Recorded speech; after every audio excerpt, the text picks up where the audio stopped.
একটা গণিতের সমাধান আমরা দেখবো আজকে।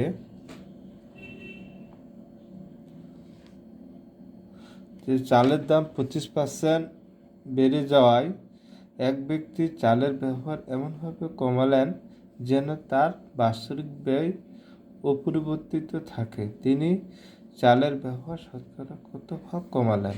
ঠিক আছে, তা কয়ে দেওয়া আছে 18%, কয়ে দেওয়া আছে 16%, কয়ে দেওয়া আছে 15% এবং কয়ে দেওয়া আছে 20%। তাহলে এখানকার সমাধানটা কোনটা হবে? ঠিক আছে, তাহলে ধরি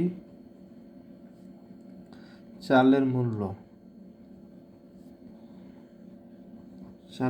হচ্ছে 100 টাকা। ঠিক আছে, তাহলে 25% বৃদ্ধি চালের মূল্য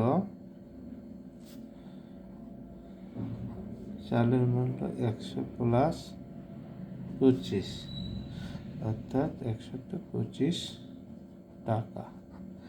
ঠিক আছে, তাহলে 125 টাকায় কমাতে হবে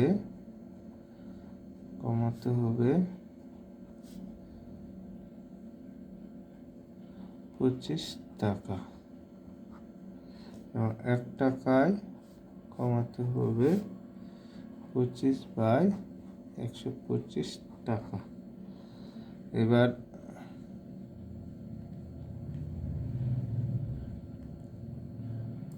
ঠিক আছে, এবার 100 টাকায় কমাতে হবে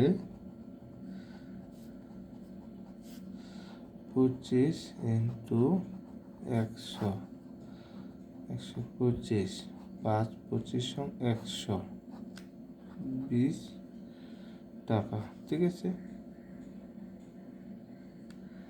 তাহলে 20 টাকা অথবা 20%। ঠিক আছে, তাহলে এই অঙ্কটাকে আমরা কি করতে পারবো? আরো ছোট নিয়মে করতে পারবো। তো চালের ব্যবহার কমালে, ঠিক আছে, চালের ব্যবহার কমালে, ঠিক আছে, একদম শর্টকাট,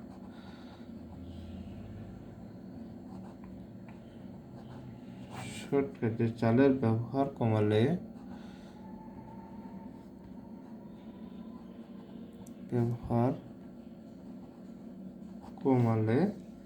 তাহলে হবে 100 ইন্টু 25 বাই 100 প্লাস 25। ঠিক আছে, তাহলে ক্যালকুলেশন করলে 100 ইন্টু 25, 100 তো 25, তাহলে 25 5 এবং হচ্ছে 20 হচ্ছে 20, উত্তর হচ্ছে 20, তাহলে হবে 20। ঠিক আছে।